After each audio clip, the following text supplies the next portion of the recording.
We have a saying around here. Oh, yeah? Yeah, no brains, no headache. What you just said is one of the most insanely idiotic things I have ever heard. At no point in your rambling, incoherent response were you even close to anything that could be considered a rational thought. Everyone in this room is now dumber for having listened to it. Welcome to No Brains, No Headache Podcast, episode 274. We're back for yet another recording of this mindlessly entertaining show featuring myself. I'll be your host today, Jordan Weichel. Happy to be here. Damn glad to do so. Next to me on the screen, if you're watching on YouTube, our most preferred platform, we got my co-host, confidant, longtime friend, fellow comedian. He is the captain now, ladies and gentlemen. It's the one and only, the very talented, the very funny, one of my best friends. I call him Ongo. It's Matt Cleary. Ongo, how are we doing today? Been sick for about 5 days. Today was about the first day I felt okay. So, on the rebound. I was thinking about that when you told me the other day when we chatted, and I was like, you sounded hungover, because I was like, did you get wasted last night?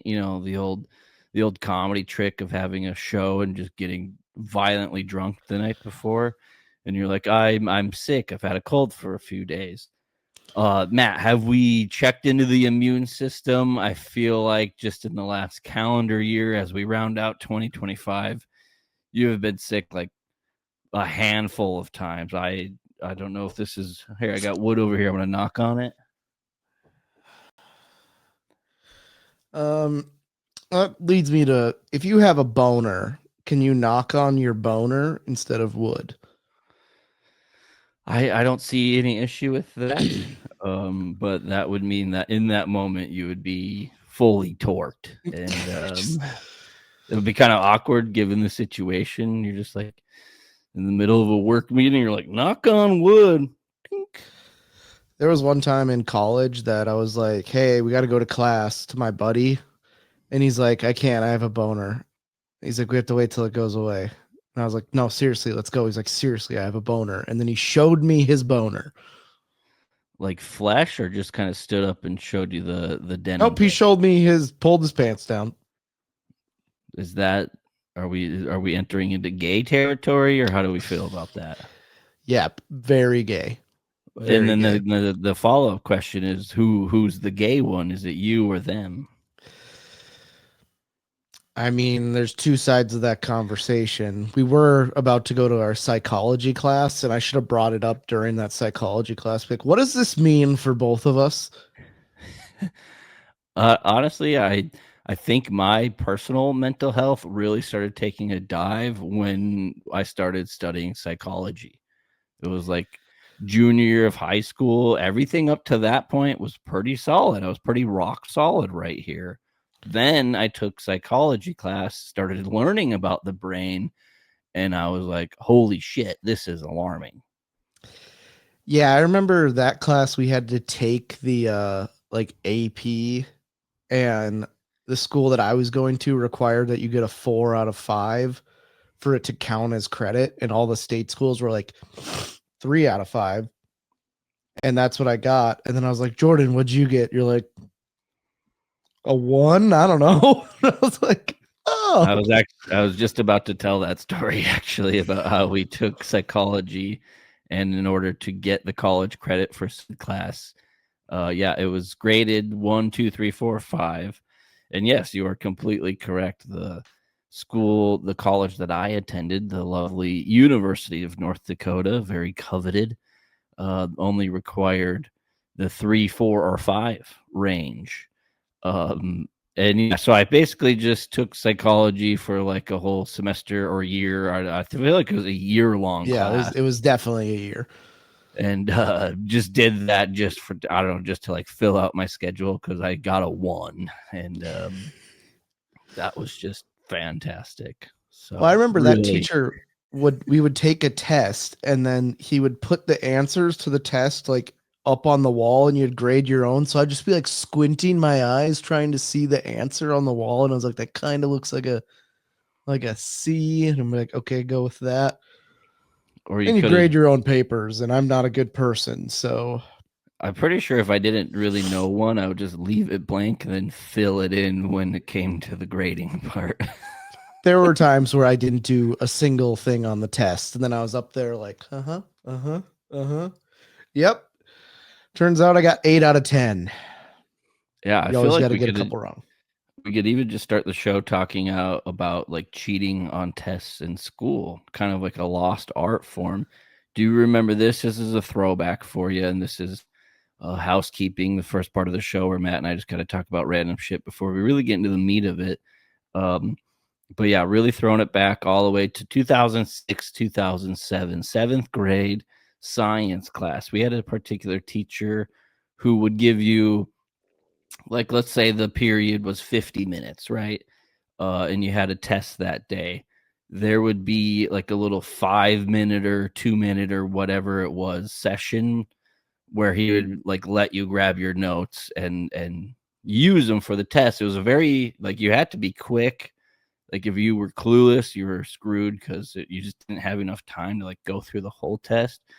But what I did that year, when we went school shopping prior to the year, I got these folders for all my different classes, and they were see-through folders. They had a lot of transparency to them actually. And so I would set them down kind of on the floor, if you will, off to, let's say, your left. So yeah, I could actually just see my notes through the folder, and then I got to use said folder to pass. So how hard is it these days to get held back? See, I don't think they hold back anyone just because like no one wants to deal with them again. They either kick them out of school or whatever. But that reminded me of there was a cheating scandal in my Spanish class when I had to take it for the third time. The cheating scandal 2011 epic. It was like 2010, 2011. And I remember that. So like everyone handed in their tests, and then in the test she found a note card that had like typed out all of the test answers pretty much on it that someone had like left in their test. And she's like giving a lecture to the class, like whoever needs to come forward. And she's like, and then like gives this, and then she's like, Matt, I know you didn't cheat. And I was like, how did you know I didn't cheat? She's like, you got a 28% on the test. If you cheated, you're the dumbest person alive. And I'm like, all right, so I'm the only one free and clear. The joke's on you. I did cheat. If I didn't, I would have gotten a 13%. So really... yeah, it's like if I didn't know the answer in Spanish, I would just write it in English. And she's like, that's not how Spanish class works. And I was like, well, I'm giving it the best effort I can. Yeah, Spanish was tough. Hindsight, now that I'm living near the Mexican border, of the southern border of the United States, butting up next to Mexico, kind of regretting not paying much more attention in the old Espanol, as they call it. And I thought of this the other day, like sometimes we mumble, or you're out at the bar and you had about like 33 drinks and you just like are just mumbling your words. They're like, when you overhear people speaking a foreign language, it just seems like they're also mumbling. Is that kind of the vibe you're getting? Yeah, I also feel like they're always talking about me. Yeah. Yep. I did notice that the other day when I heard somebody speaking a foreign language. Had no idea. It was not Spanish or English. So therefore, I had zero idea what they were speaking. But yeah, you always think that it's about you. Especially like it's the worst. Like, say you talk to somebody and they talked back to you in English, and then they like look over at their friend or family member and then speak a different language. And it's just like, okay, do I have something in my nose right now? Like, you can just tell me that in English. We don't need to gossip about me in front of my face in a different language. I mean, it's tough. You gotta survive in advance. I actually juiced up a dating profile, and I just put in there that I know like 3 random languages that I do not know. I'm waiting for somebody to call me on it. So You got to be like, I know Somalian clicks, and then just be like, well, I was going through trying to find out like what first of all what my options were, and then I got to Yiddish and I was like, oh, that would be funny. But then I was like, wait, now am I somehow going to be the asshole since it's like a joke? Like, I don't know yet. Is that Jewish? What is Yiddish? I think so. Let's. Matt's going to be the producer today. Yiddish is Hebrew is a Semitic language in the Middle East, and Yiddish is a Germanic language in Europe. So you could say that Yiddish is the opposite of Jewish, because it is spoken primarily by Germans. Oh, the more you know on No Brains, No Headache. Are you thinking of Hasidic? Podcast. Hasidic I think maybe Jews? that is. Yeah. Yeah. Yiddish just sounds like a Jewish word, no? It does. Yeah. It's coming off very, very Jew-like. I was doing a deep dive yesterday on people that have died in the Titanic. I was going down some conspiracy rabbit hole that like no one should ever go down. But do you have a head injury? I think so. Well, I mean, I have this cold and my head's all foggy, so yeah, I was deep in it. And there was like this guy named like Robert Guffenheim, and I was like, he's a German Jew. And like I said that out loud with no context to like what I was looking at. And everyone was like, what the fuck are you looking up on your phone? Just a Matt Cleary rabbit hole deep dive. You know, once the brain cells start slowing up a little bit, that's when Matt does his best work, which is shocking. It's kind of the opposite of how the human body should work in the mind, but here we are. Yeah, it's Benjamin Guggenheim.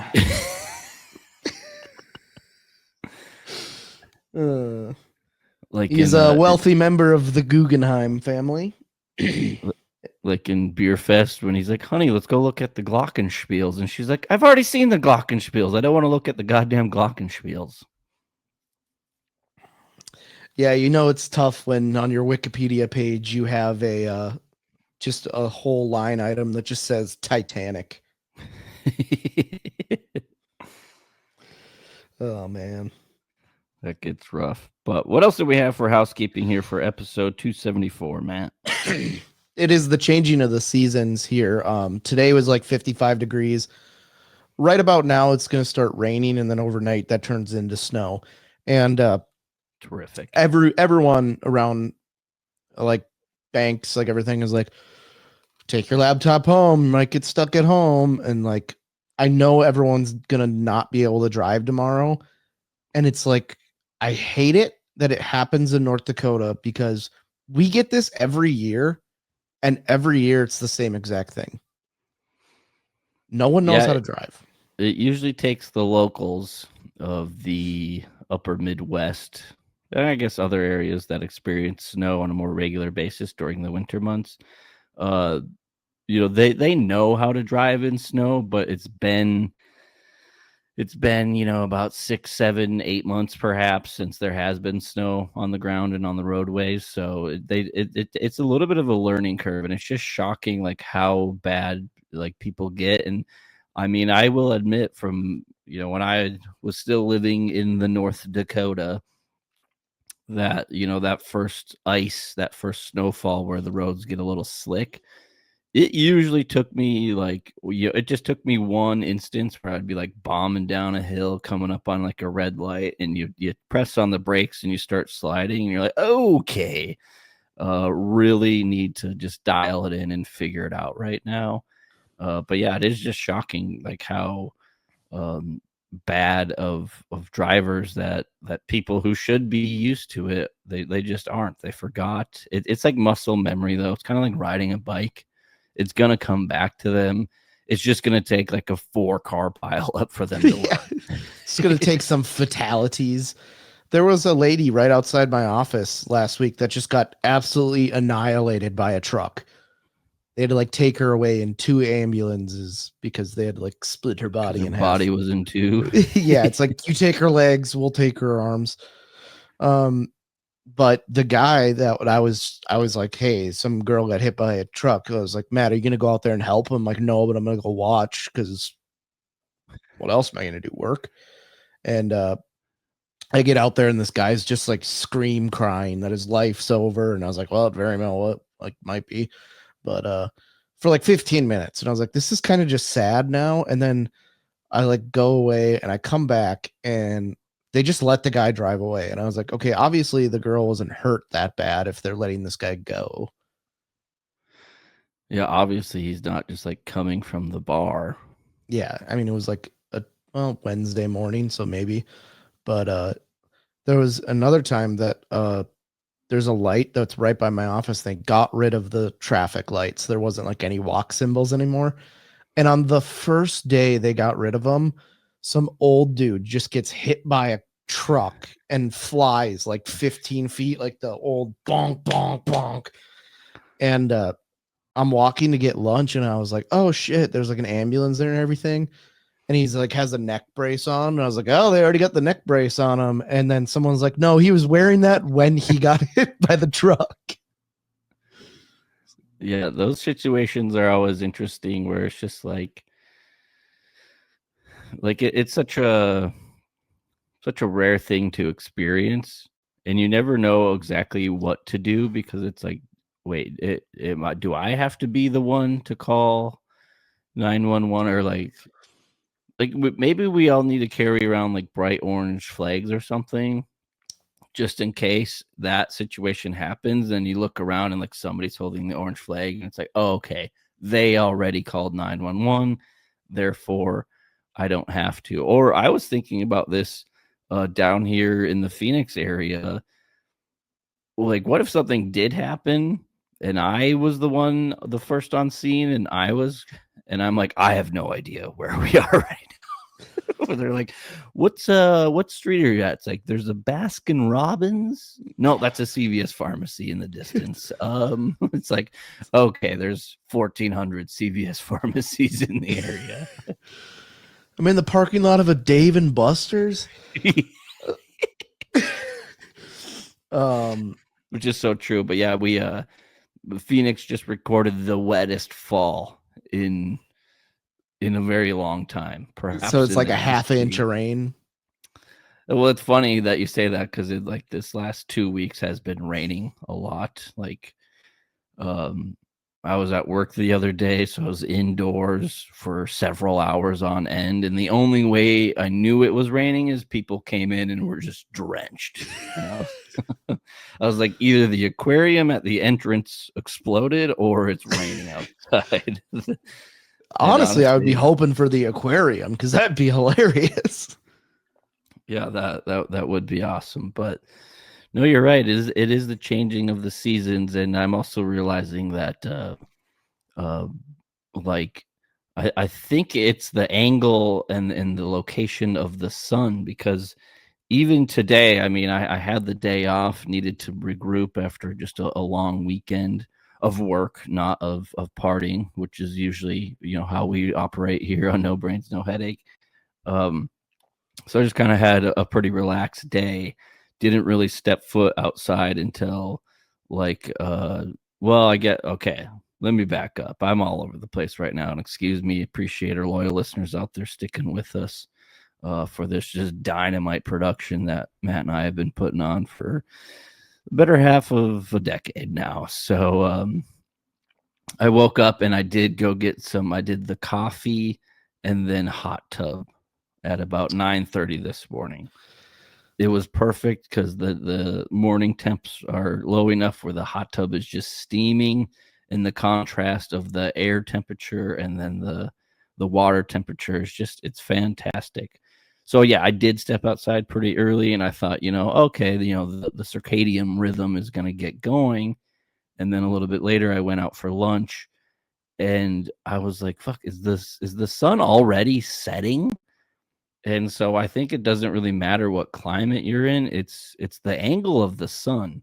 And I don't think I'm like discovering anything new for the human civilization. Like this is, just been known for a long time that is the angle of the sun.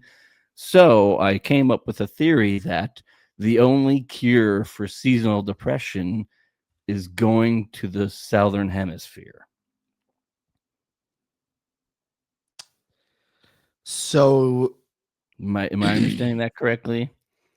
So like when it's summer in the northern hemisphere, great. But then when it's winter in the northern hemisphere, then it's summer in the southern hemisphere. So to get that proper sun angle is what I'm after sun angles now. We are going deep into just like curing my mental health at this point. I think I have to move to Australia. Yeah, I'm like, one, you're not in the southern hemisphere. You're just No, I'm not. I never said I was. I was saying like, yes, I am southern. It's a very nice climate here in the desert in Arizona, but still it's not enough for me. I'm requiring a lot. So I'm saying when that time comes, you essentially have to like snowbird south of what's the line? What's the line that goes through the thing? the equator. The equator. Thank you. Do you know what the one that goes north and south is called? The North Pole. The prime meridian. What does that have to do with? Is that just the time zone thing? Yeah, I think it's like the international dateline or something. Dateline NBC. The international dateline NBC. Yep. Where Chris Hansen just catches international child molesters. Yeah, it's like classic where like one half of the house is in a different time zone. Chris Hansen's in the other half. It's a whole thing. But I was also thinking of that because I've been watching a lot of videos of, I don't know why, but right now what's really getting me is like body cam footage videos. I don't know, they just rub me the right way, and I'm just digging it right now.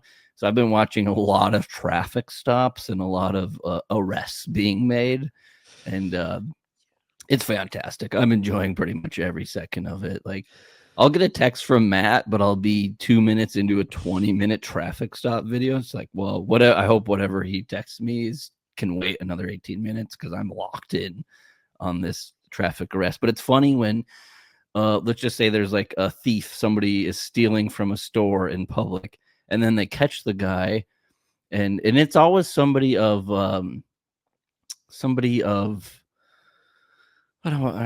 can't find my words today. Stature, somebody of prominence, like somebody who like is big in the community, who it's like a priest, sinning. You know what I mean? Like they shouldn't, it's like, oh, you wouldn't think that.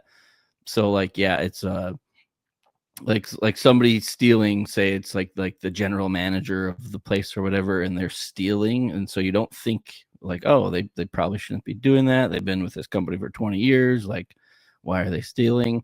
So they do that, and then they start, like, they get to the point of arresting and detaining the person, and then the person goes, really, do we have to do this here? Because it's like, I don't know, a public place, or like they're in the office and they're like afraid of their coworkers to see them. It's like, dude, you thought it was fine to go ahead and just steal everything, but now that you're caught, all of a sudden we need to give you some discretion. Like, I just don't think that's how it works. Have you ever like recognized that? Yeah, there's this super funny one. So there's a North Dakota police department, I think it's Fargo, that they've been posting their body cam videos on Facebook. And they did this one with this guy that was like super cooperative. They're like, you realize the license plate on your truck is stolen. He's like, it's not my truck. And they're like, well, that's your name on this registration. The plates that are supposed to be on it are right there. And then he's like, yeah, but I wasn't driving. And he's the only one there, like standing by a gas station, and his driver's side is open, like you just got out of it. And then they're like, well, we're going to place you under arrest. And he's like, oh, okay, like all calm. And then does like the twitch, tries to run. It just gets drunk. It's like, oh, okay. And then does like the is that back the one? And forth.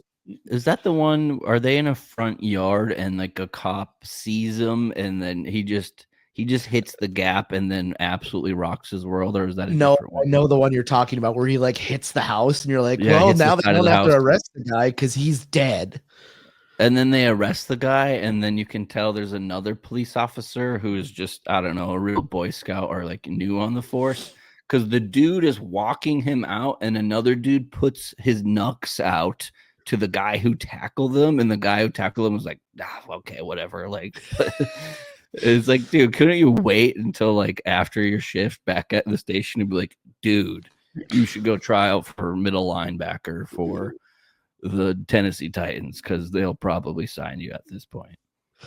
Oh man, that's good, clean family fun. But I did want to touch one more housekeeping thing.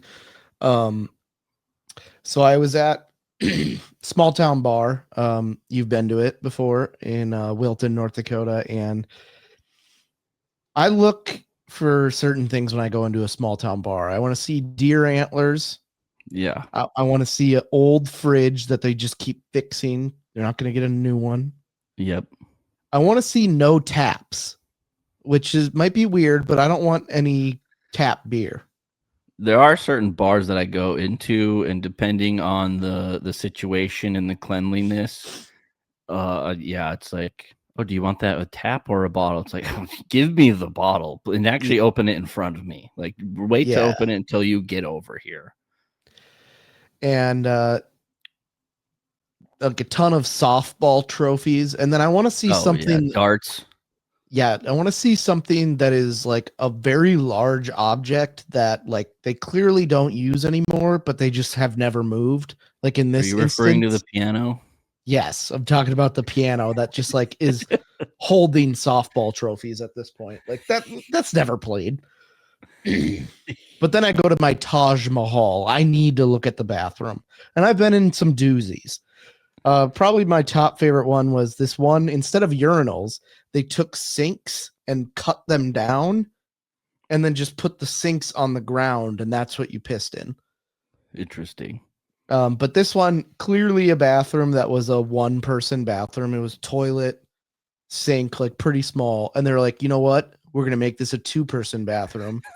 And they put a urinal in between the toilet and then put a shower curtain. Nice. Like just a run-of-the-mill single shower curtain in between there. And then they always have the door open. So like part of me thinks that like that could be a one-person bathroom, but they always have the door open. So I'm like, then it's a two-person bathroom. And I went in there to take a piss, and I did like the Home Alone thing. Like I saw the sheet close, and I don't know why I did this, but I went and opened it, and I was like, there was no one in there. But I was like, why did I do that? Like there was a 50% chance that I'm just opening up and just gonna lock eyes with some guy just taking a huge grumper.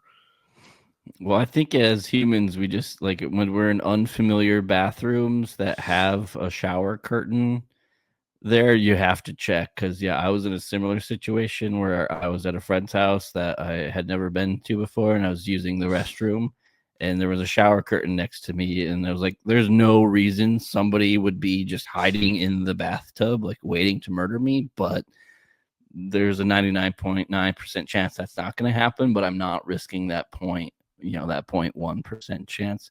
So I ended up checking. It was clear. Thank goodness. If it wasn't clear, I think I probably would have, finished up a lot faster because it just would have made me shit my pants a little bit. Is that like a new prank idea maybe where it's just like, dude, let's go sit in the bathtub and wait for somebody to come in and take a poop? Well, it's kind of like my idea that I call toilet what is it when they smash into, like when they fly a plane into something, terrorist attack. No, like kamikaze, yeah, toilet kamikaze. And what you do is you go into a public bathroom that is a one-person bathroom, and you just go sit on the toilet with your pants down and leave the door unlocked, and then you just wait for someone to come in and then be like, dude, and then just make it super awkward. Like there's no payoff to it other than like, yeah, I was the inventor of the toilet kamikaze, which is, it's just kind of a dumb thing to do, but like I did it once, mainly Yeah, because I knew that the next person coming in was going to be one of my friends, so I thought it was going to be hilarious. Yeah, that is good. I think we just came up with a whole prank series involving toilets and bathrooms, and I'm really excited about it. How was the show? Did you guys have a good time? Good turnout? How was everything? I would say it was the best crowd I've ever had at a show. There was like Really? 75 people there, super attentive. They loved when I would talk about the bathroom in the place, which was about 40 minutes of my set. So, You're like, okay, well, my name's Matt. Thanks for having me. yeah, pretty much. I was really going through it with like my voice. Like I couldn't talk all that much. So, but it was a great crowd, super fun. Maybe one of my favorite shows I've ever done.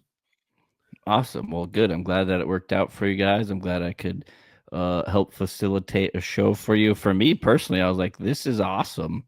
I don't have to do like I did stuff. Obviously, I was communicating and coordinating and setting everything up, but I was like, sweet, the guys are doing a show back home and everything's smooth. So thanks for taking the charge on that one. Like I said, Matt is the captain now. So I'm glad that you guys had a great show, good fun. Shout out to the Wilton Bar for a reminder for our listeners out there. That is the same bar where Matt and I decided to go up to the lake one day, and you hit this particular bar on the way to the lake, and I was like, Matt, let's bar hop. And then Matt drives his manual Subaru, so therefore he has to drive. Otherwise, it's going to take 3 hours to get there if I'm driving, because we're going to hit first gear, and then that's about it. But this is the same bar that, yeah, when Matt and I went to, I ordered a shot, and they gave me like, just imagine those low ball glasses, the whiskey glasses. I ordered a shot, and it was full of booze. So probably like a 3, 4, 5 ounce shot. And really can't complain with that, especially in this economy. So I did order a Jameson ginger ale, and she did the thing where she grabbed the gun and then started pouring the Jameson and was looking for the ginger ale. Couldn't find it, but was still pouring the Jameson. And then she was like, stops, and like of like the 12-ounce glass, it's 8 ounces of Jameson at this point. And then she just looks at me and goes, "We don't have ginger ale." And I was like, "Oh, okay." And I was like, "Can you just kick me in the nuts? We'll call it good." Well, I guess whatever. Yeah. They'll do a Jameson on the rocks, I guess, is what it is. But let's get into episode 274. Okay. Let's party. I had this realization. Every job on the planet is a pyramid scheme. Because even the ones that are clear pyramid schemes, like when, if you sell more of this t-shirt, then I get a chunk of it. And then if you get more people to come on board, then you get a chunk of theirs. It's like, okay. But if you think about it, every single job is a pyramid scheme, because you're just working for the person that's right ahead of you, who's going to make more money if you make more money, and then goes up to them who makes more money if that person makes money, and then it trickles down. Everything is a pyramid scheme. I would say, and I don't want to toot our own horns here, but I would say that NBNH media is not a pyramid scheme. I do agree with what you're saying. However, I think that we do a pretty good job of panning out the funds where necessary. We always have the policy, anybody who helps us is going to get compensated accordingly. And I think we do a good job of that. Ultimately, we appreciate all the help that we get. So comedians come through, do shows with us. They're going to get paid, and everybody's going to get a piece of the pie. But yes, I know exactly what you're saying, and I couldn't agree more. I'm in sales now, and it is funny when approaching a sale and you're trying to get them to buy something, and they're like, "I'm going to think about it," or whatever the excuse is. I just want to grab them by the neck, by the shirt, and pin them up against the wall, and then just go on about a 5-minute soliloquy about how America was founded on capitalism, and just like go in depth on this capitalism rant. And or also like, oh, I'm just browsing, and I want to grab them by the shirt, pin them up against the wall, and say, listen here, jackass. Browsing isn't gonna pay the bills at home, okay? So either buy something or get the fuck out of here. You're like Skip in Lords of Dogtown when the guy's like, "Oh, I'm just looking." He's like, "Just looking, huh? It's $10 to browse." And he's like, "I don't have my wallet." He's like, "You don't have your wallet, huh?" And just has a guy kick him out. He's like, "Go browse in the valley, goof." And I'm like, "Oh my god." Yeah, I mean, it's true that's kind of where I'm at. And I mean, my next point was just work sucks. So I think we could just group all of this together. But yeah, no, it's just ultimately you're working for the man. Years ago when I did move back and NBNH started, and I had an entrepreneurial bug that I couldn't kick. I ended up starting 3 businesses, No Brains, No Headache being one of them. And for me, I enjoyed that idea because it was like, okay, like I'm going to be the man. And not that it was a power trip or anything, but it's just like, I'm starting this for myself. And like, if it grows or if I, expand or anything, like I will be that person, so to speak, on the tip of the pyramid with my people underneath me. Ultimately, didn't really happen that way. I mean, I was still happy with the success that I had and what brought of it. And I don't want to get too cheesy here, but really the best part of doing all that and starting businesses was all the people that I met. Like that's really what it comes down to at the end of the day. Like if you have a job where you just don't like who you work with, you're just going to be miserable at the end of the day. Or if you don't like your customers or your clients or your vendors, whoever you're working with on a day-to-day basis, if you don't enjoy those people, you're not going to have any fun, because like the realization is that ultimately work is work. Like the saying of find something you love, you'll never work a day in your life. Whoever invented that saying or came up with it and then coined it and made it into such a common catchphrase, I think we need to pin them up against the wall and just repeatedly give them a dick punch rodeo for more than 8 seconds. They're going to qualify. They're going to have a qualifying ride, and they're going to have about like 4 qualifying rides because we're just going to go to town on their genital area until they learn their lesson. But yeah, I just think that's such a crock of shit. It comes down to the people that you're getting now on No Brains, No Headache. I really do think that it's a well-oiled machine, and everybody pulls their weight. By everybody, I mean everybody on the screen right now. If you're watching on YouTube or if you're listening, the 2 voices you can hear, that's the 2 people eating the pie, and we're both getting our piece. So I think that's good.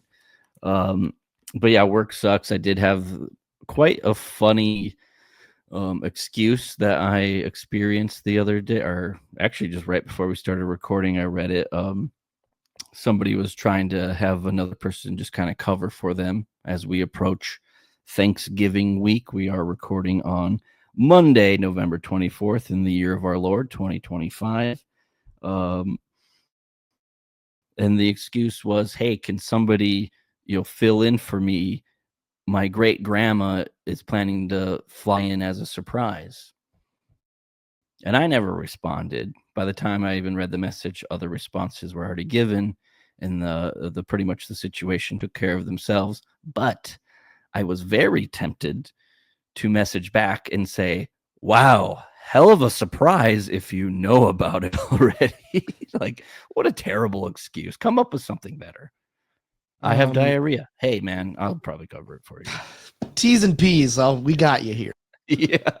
Let us know when you feel better. You need anything? Need some electrolytes? We'll drop off a care package. But when you tell me that your great grandma is planning on flying in to surprise, she's not surprising you. You already know about it. So how is it a surprise? If anything, if that actually did happen, you would be more likely to get that covered because, oh, it is a surprise. It's a good moment. Family members are here. It's the holidays. We get it.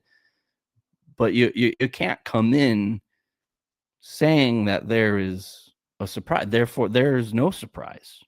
Am I understanding that correctly? You can't say there's a surprise about to happen for it to be a surprise if you know about it. That's not surprising. Yeah, and if you have a great grandma, I'm assuming she's at least 207 years old. So Yeah. like, how it'd be better if you'd be like, hey, my great grandma's coming to town and I need to help her out because she moves like a glacier. And it's like, okay, then that's better.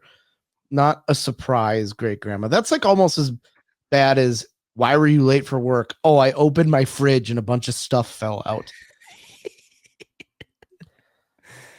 Okay, It's still one of my favorite excuses to this day. question for you. Is taking the day off before Thanksgiving to prep food okay? I don't think there's I that much food prep that like needs to be done the day before. or like, oh, I need an extra day off before Christmas so I can wrap presents. It's I was like, just gonna say, like, that's I don't think that's a great excuse at all. Obviously, very dependent on industry, company, like, is it your busy time of the year? Is it slower right now? But just on surface value, not a great excuse at all. Unless you're working 24-hour shifts, like 6 days in a row, so just 24/6 essentially, then maybe I could understand that. But like if you have a normal job and say you get off around 4, 5, 6, somewhere in there, the time after the free time after that is your time you get 4 to hours do that. to 4 hours before you, like, if even if you go to bed early, you have 4 hours to prep food. Okay, and then like the next morning, let's say you eat at 1 o'clock. You have another, like, say you get up at 7. Okay, you have another 5 hours to prep food. Unless you're like Also, basting the turkey with like urine or something. I don't know. Like, shouldn't take that long. well, and Thanksgiving week is always interesting because it's always on that Thursday. It never changes the day of week. We know this. So you literally have Monday, Tuesday, Wednesday. Thursday is Thanksgiving, national holiday. Like, not many places are open, if at all. And then, maybe Fridays, I don't know, 50-50 for people. Shout out to those people who have to work on Friday. You're the real MVP. But you also have the weekend prior, Matthew. There's a Saturday, there's a whole Saturday and Sunday where you can go do your shopping and your cleaning and like prep as much as you can. But yes, that's why it's your free time after work to go do what you want. So yeah, no, terrible excuse all around. I just don't think that that's gonna work. And honestly, like, this person with the great grandma surprise flying in or whatever. Once again, I go back to just being brutally honest. Hey, don't even say anything. First of all, I'm pretty sure that episode we talked about work excuses to an extent. I'm pretty sure I said just be brutally honest or don't say anything at all. Whereas you could just message and be like, "Hey, can somebody cover my shift?" ? Send. Leave it at that. See what happens. And then when they ask why, say, "I don't want to be there." Oh, sorry, I'm late. I didn't want to hate come. it. Yeah.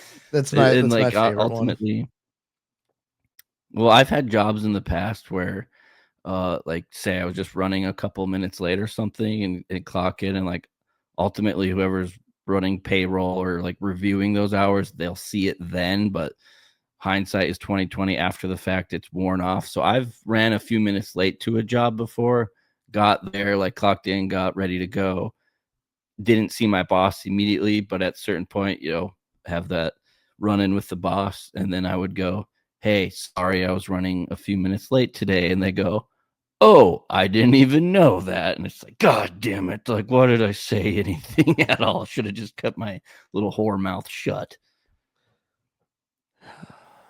But yeah, there's some pretty exciting news down in Tempe, Arizona. It's called a soup kitchen. So there's a bar called the Tempe Tavern. Have you been to it? I know exactly what you're talking about here. So yeah, I might as well just fill in our listeners on what's going on. So last weekend at the Tempe Tavern, they raided the bar on Thursday. So a Thursday night, and they made 249 arrests for underage drinking. Now That's I about don't know. 100 more than I heard, actually. So that's wow. Yeah, there was another one before that where they made like 150. It was last year, but we'll get to that. So 249 arrests for underage drinking, and I'm assuming this place is humongous, but like it can't fit more than like 500 people. So is it just the melting pot of underage drinking, or I'm so confused of like how this even happened? Well, a quick geography lesson for those who may be unfamiliar. Tempe, Arizona is the home of Arizona State. I'm rocking my ASU shirt today. Nice and Go yellow. down. Yeah. Sun Devils. Fork 'em. Fuck 'em. Yeah, so it's a college town, and ultimately with college towns, you're gonna get that. And yes, I heard this exact story from an alumnus of ASU, and they told me about it. And yeah, they said this has happened multiple times, and I was like, how is this bar not shut down by now? Like, or whoever's checking the IDs. They did the thing where, like, you know how you and I sometimes when we're on vacation we'll swap IDs to get into a bar. We've done it a few times, and it's always funny because Yeah, there's a height difference, there's a facial structure difference, there's a hair color difference, there's an eye color difference. There's the only thing we have going for us is our we're both white, and our birthdays are like 5 days apart. We know exactly the month, day, and year of each other's birthdays, which is really ultimately not that difficult to remember.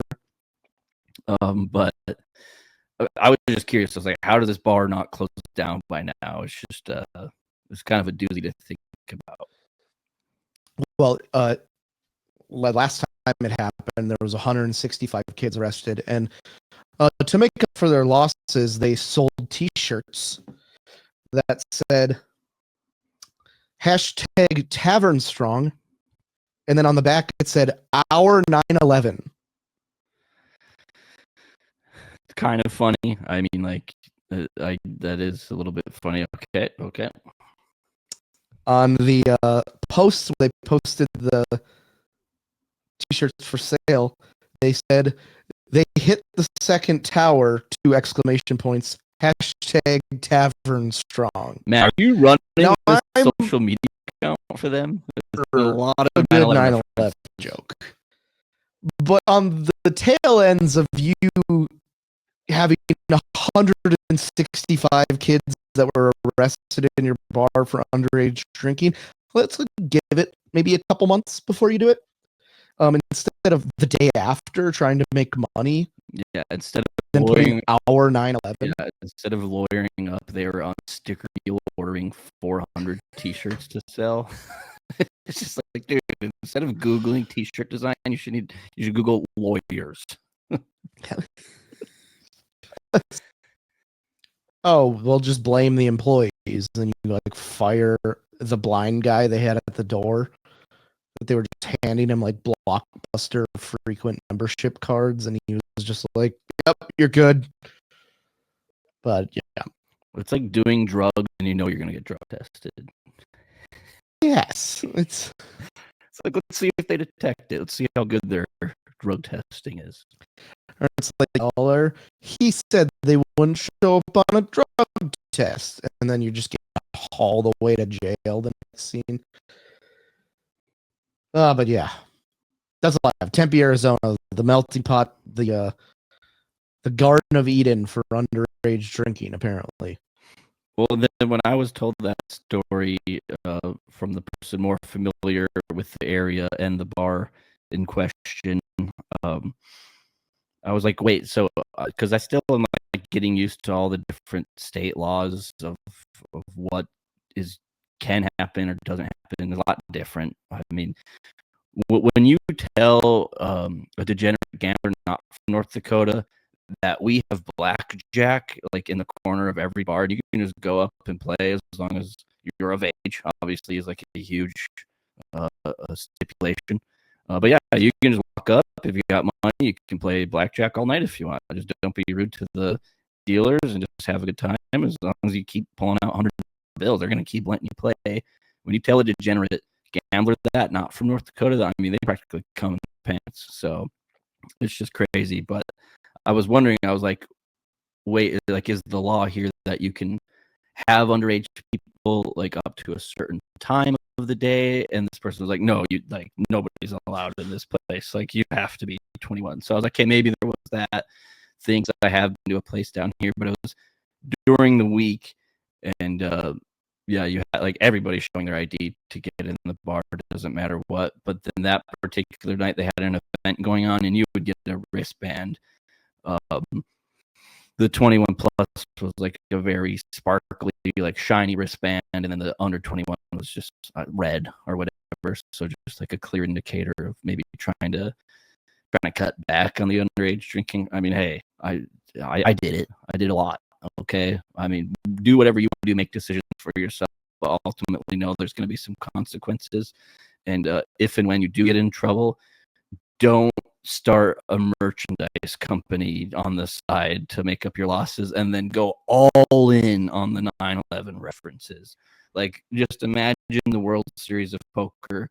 The owner or the manager of this bar was like, well, I could put my chips in lawyering up. I could put my chips in just maybe bettering myself and just like abiding by the laws. Or right in the middle was T-shirt company 9/11 jokes. And they're like, all in, baby. It's like they're looking at two paths. One's a beautiful highway going down into a meadow. The other's going into rolling hills. The other's like drops off a cliff and there's like fire at the bottom. He's like, you know what? I think we give this one a chance. Just yeah, interesting development. I did not know that they turned to T-shirt sales to do that. It's like somebody starting like a GoFundMe just because they're terrible at financial management. It's like, come on, dude. Like, we're not going to help you out of this one. It's like being a financial manager when you fail college algebra 5 times. Like, maybe don't do that. But on the other hand, there's a shirt. Okay, you make a shirt about 9/11, fine. Like, you could have made a funny shirt that says like, oops, or like, our bad, tavern reopening in 6 months when we get our liquor license back. Like, it could have done something funny like that, not just immediately jump to 9/11. But yeah, we can move on.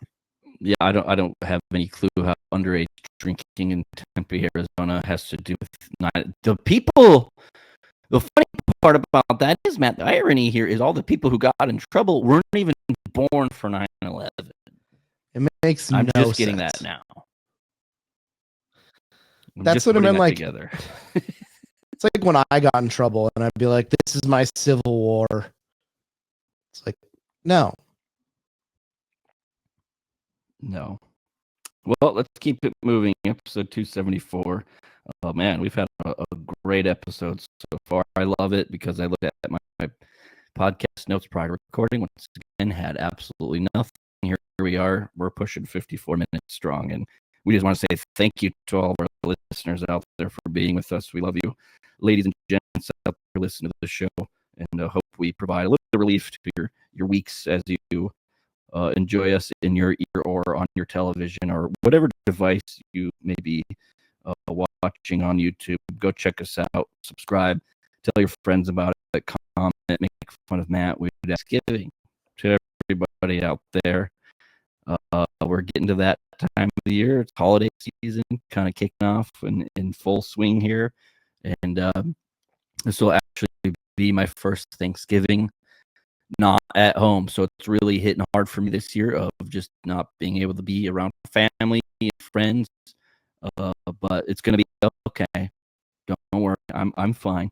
But yeah, it's definitely just hits a little. I'm planning on waking up and then just watching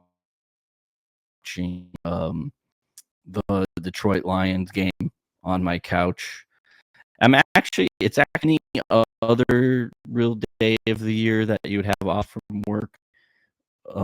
There's always like that little bit of pressure, like be productive, or you have your free time, you got things to do, you got to do them. Thanksgiving, when you're not have any festivities planned, you don't have to go anywhere for Thanksgiving necessarily. It's actually kind of nice. I think I'm just gonna have it could be arguably one of the best days that I've had in a while, because there's going to be no pressure to go anywhere or do anything. There's 3 football games on. I could just lay naked on my couch all day and nobody to know about it. So I'm really excited about that. But Matt, happy Thanksgiving to you. Happy Thanksgiving. We are thankful for you. So I just wanted to say that. I'm probably not going to have any turkey or gravy or mashed potatoes. I'm probably not going to have anything. Like, there's a really good chance. I was thinking it'd be funny if I went and got like a package of turkey sandwich meat and then put it on like a huge platter. Just go get the world's worst frozen dinner that's like a turkey dinner, and then just have it on the plastic tray. I was going to say one thing about Thanksgiving. And this took 31 years for me to finally accomplish, but I've gotten to the point of being so unreliable with my family that this is the first year that they asked. I'm going to take that as a win. Well, we are on opposite ends of that, because everybody does like pumpkin pie, pecan pie, whatever. They do the pies. One year I decided years ago that I wanted to contribute, and I was like, I'm making cheesecake, and it was a hit. I mean, people absolutely loved it. So I was actually requested from my family to fly back to North Dakota to make cheesecake for Thanksgiving. Yeah, I really should have planned that one out a little bit better, but no, I'm not. You're not. You could get cheesecake, but it ain't going to be from me, and it's probably not going to be as good because it's not made with love, Jordan's love, and that is a rare ingredient out in this world. So there's that. Happy Thanksgiving, everybody. Moving on, episode 274. So in my Titanic research, I also came across this. This is not going the way you think it is, because I put the logistics of being stoned in the rundown, and I really want to go back in time to when they stone someone to death and just see how it logistically works, because they like pick rocks up and basically throw them at a person until they die. 2, what if everyone throwing the rocks has just horrible aim? Yeah. So you spend hours just throwing rocks at this dude. Like, it has to take a while to kill the guy with rocks. Are they doing it too? I want to know how. When they stone someone, is the idea to do it until they're dead? Yeah, it's like a death sentence. Yeah, I guess it's like meant to be kind of humiliating to a certain degree, because clearly you did something wrong where you need to learn your lesson. You're going to have to learn your lesson in heaven or hell. You're probably headed to hell since you are. But what lesson you're really getting across besides, hey, you really need to follow through on your throw, Yeah. It's like Ezekiel has a terrible arm. We cannot put him on the stoning brigade next week. Maybe that's where I was going to say that maybe that's where capitalism started. Was the one guy went and got a bucket of rocks, selling them, 5 shekels, and it's all yours. 2 for 9. There's 2 types of people in this world: hunters and gatherers. There's the ones that gather the rocks and the people that throw the rocks at the individual.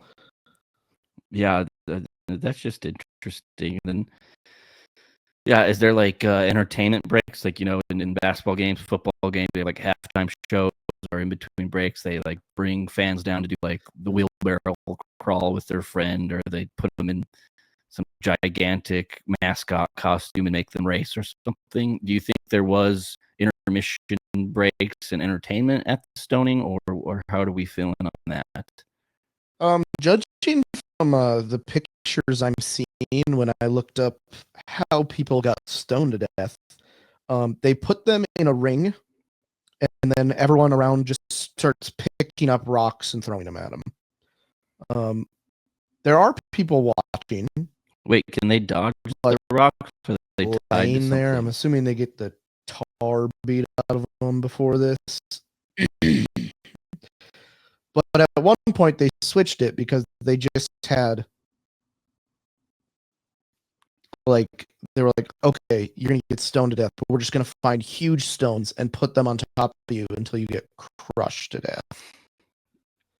So I'm sure that like throwing these smaller stones at someone is the perfect just meatball right to the temple. Yeah. We talk about meatballs for a while. I've been thinking about meatballs for years now. Just a ball of meat. That's all it is. But, yeah, logistics of getting stoned. I don't get it. Don't pretend to get it. I want to go back in We're time. We're hitting the deep diving topics here on about Titanic, 9/11 t-shirts, and stoned. Not the stoned you think of, which I thought for sure that's the road we were going down of talking about just getting absolutely blasted. But that's why you keep me on your toes. Wait, when keep you me on my toes. Yeah, when you see whose toes am I on? Time.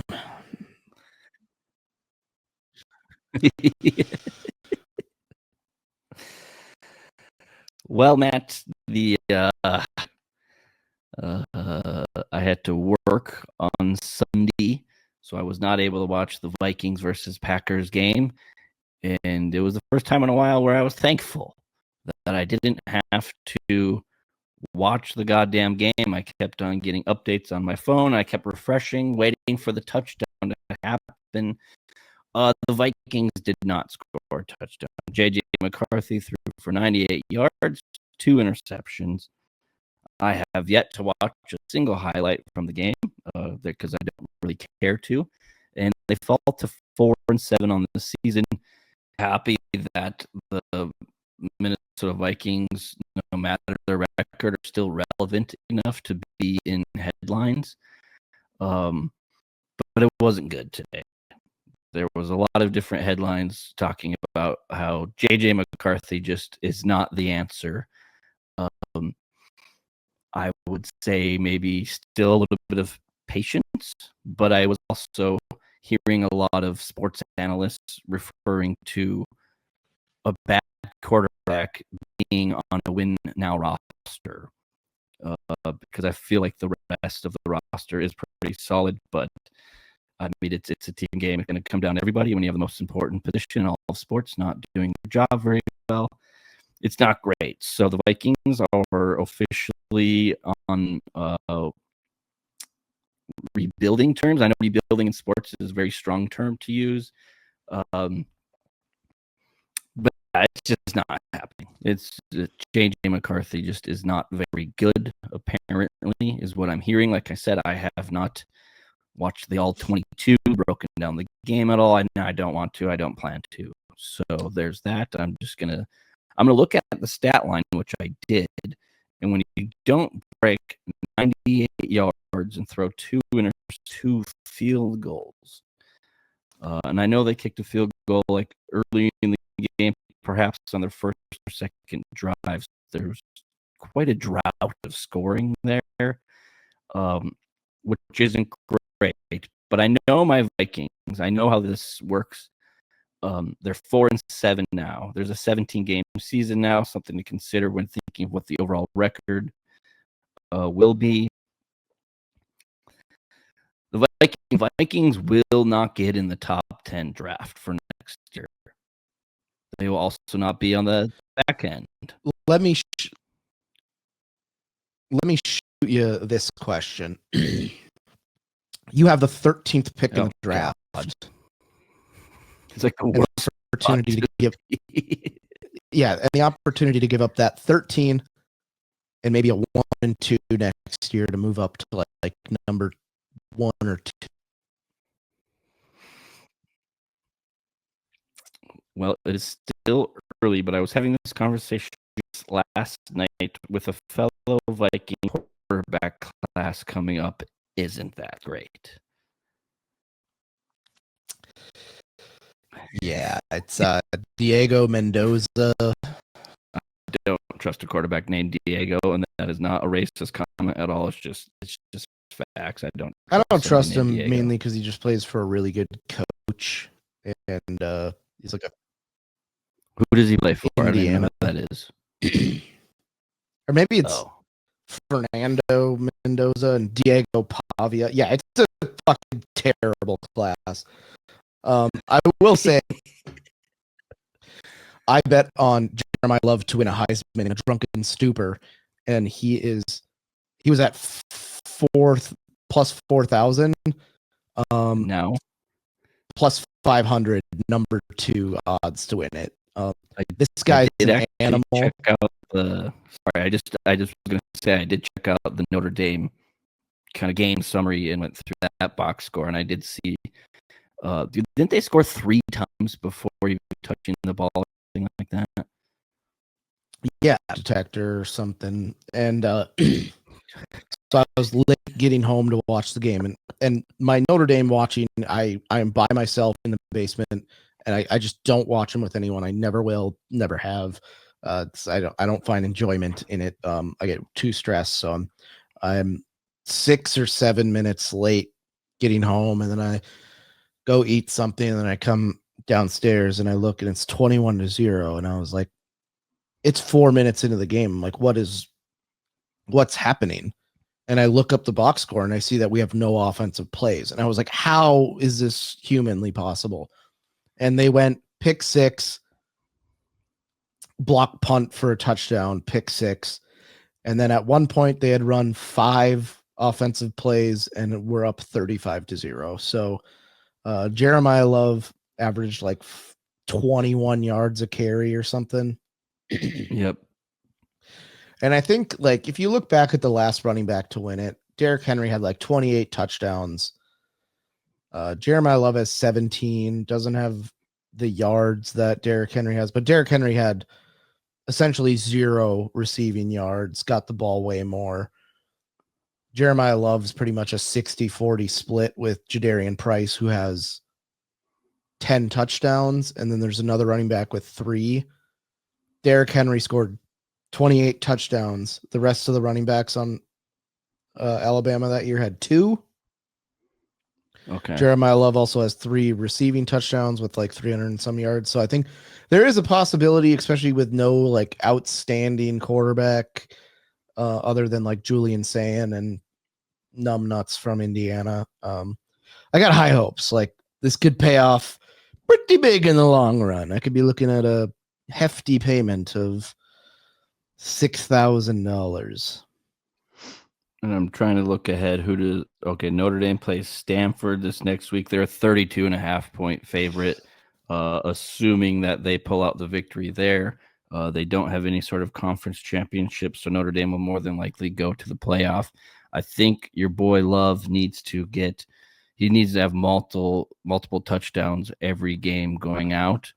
And it would also help if he had like a walk-off touchdown or something. Yeah, I think he needs to have 200 total yards and 2 to 3 touchdowns in the Stanford game to even remotely stand a chance. It's a quarterback award. He's uphill battle, so. Oh, I'm rooting for him. I'll hop on it with you. I rarely do this when it comes to Notre Dame football, but I want you to win your bet, especially taking it at plus 4,000 at this point. So that would be great for you. And I think if he stays consistent, and then maybe you can root for the other 2, the Indiana quarterback that we still don't really clarify his name. We have no idea what his actual name is. He's just the Indiana quarterback. And then who else is in the top few for Heisman? It's pretty much Julian Sayin from Ohio State, and then I think it's like Fernando Mendoza or something. I'm looking it up right now. I keep going back to this Fernando guy, and I just keep thinking I know it's going to Tatis. sound like pretty racist because I feel like I'm just.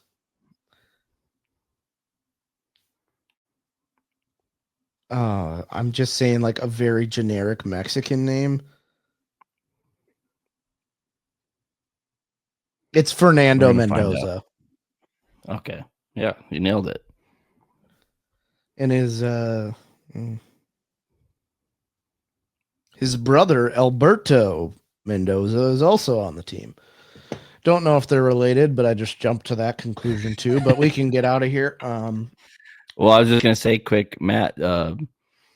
Panthers playing Monday Night Football just kicked off a couple minutes ago. Are they at 49ers or 49ers at Carolina? I think they're in San Francisco. I have it right in front of me. Why don't I look down? They're in San Francisco. Yeah. We're 4 seconds into the game. It's 0-0. Matt, if the Panthers win tonight, they move into first place in the NFC South. I wanted to get your permission on this, considering everything going on with the Vikings. Would it be okay if I hopped on the Panthers bandwagon? If I'm starting it. I don't think there is a bandwagon. I'll start it. Yeah, it's kind of like hopping on the Titanic if you're Benjamin Guggenheim. It's going down, but it's going to be a fun ride till you get there. Well, I'm rooting for the Panthers, 6-5 going into tonight, and at the end of this day, as this day concludes, Monday Night Football, the Panthers could be sitting at 7-5 and atop the NFC South rather. So good luck to your Panthers. I mean, pretty incredible stuff that they're doing there. And also the one thing I did want to say, and I was a little hesitant to do this because I was like, Jordan, you can't just keep doing this and expect things to happen. Few weeks ago, the Vikings went on the road to play the Lions, and I predicted an upset. And to no surprise, the Vikings go on the road to play the Seahawks this week. They're going to see their boy Sam Darnold. The Vikings are going to intercept him 2 to 3 times and pull out a victory because, like I said, the Vikings are going to be a middle-of-the-pack team that will not make the playoffs, but still shitty enough to make the fan base feel bad about their decision of being a Vikings fan overall. And they're going to be, like you said, 13, 14, 15 in the draft probably. I'll go ahead and predict this now too. The Vikings will be drafting a cornerback in the next draft. So bookmark it, people. Vikings pull off the upset at the Seahawks this week. Sam Darnold is they're going to have a little bit of redemption because they're going to make Sam Darnold look bad for 1 week. And they're going to feel good about that, me included. And they're going to pull it off, but then just suck again the rest of the season. The funny thing is at 4-7, you're really not out of it. Like I look at the Baltimore Ravens, they started 1-5. Now they're 6-5, top of the division. Who says the Vikings can't do that? I do. But I just think that's going to happen. So those are my 2 predictions. Vikings pull off the victory against the Seahawks, make Sam Darnold look bad. As I'm saying that, I'm having thoughts and visions of the Vikings losing like 42 to like 9 or something like that. So it could go one of both ways. Also, prediction now on November 24th, 2025, Jordan Weichel is predicting that the Minnesota Vikings take a cornerback in the 2026 NFL draft later in the spring. So those are my 2 predictions. Go Panthers. Keep pounding. Matt, it was so lovely to see you again. Thank you to our listeners for joining us yet again for our 274th episode. I always enjoy it, getting going and reconnecting with you and all of our fans out there. So we appreciate them. We're thankful for them. I hope everybody has a happy Thanksgiving, a safe Thanksgiving. Go out, have fun with your friends and your family, and just cherish those moments. Life's fragile, so just enjoy it. Have a good time. Do it for me. Have an extra serving of turkey and gravy for me because I'll probably be eating ultra thin Hillshire Farm turkey and cranking my hog probably several times throughout the day. You nailed it. But hey, Matt, how can the listeners out there get more involved in the No Brains, No Headache universe?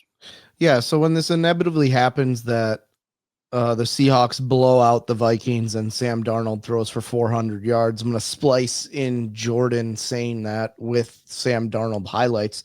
And you can find that all on our social media platforms. That's Twitter, Instagram, Facebook, TikTok, YouTube. You can watch the entire show. You can subscribe on YouTube, leave a like, a comment. And if you want to leave us a rating, you can do that on Apple, Spotify, or wherever you listen to podcasts. Up next, we got 275. You're watching Channel 4 News with 5-time Emmy Award-winning anchor Ron Burgundy and Tits McGee. Good evening, San Diego. I'm Veronica Corningstone. Tits McGee is on vacation. And I'm Ron Burgundy.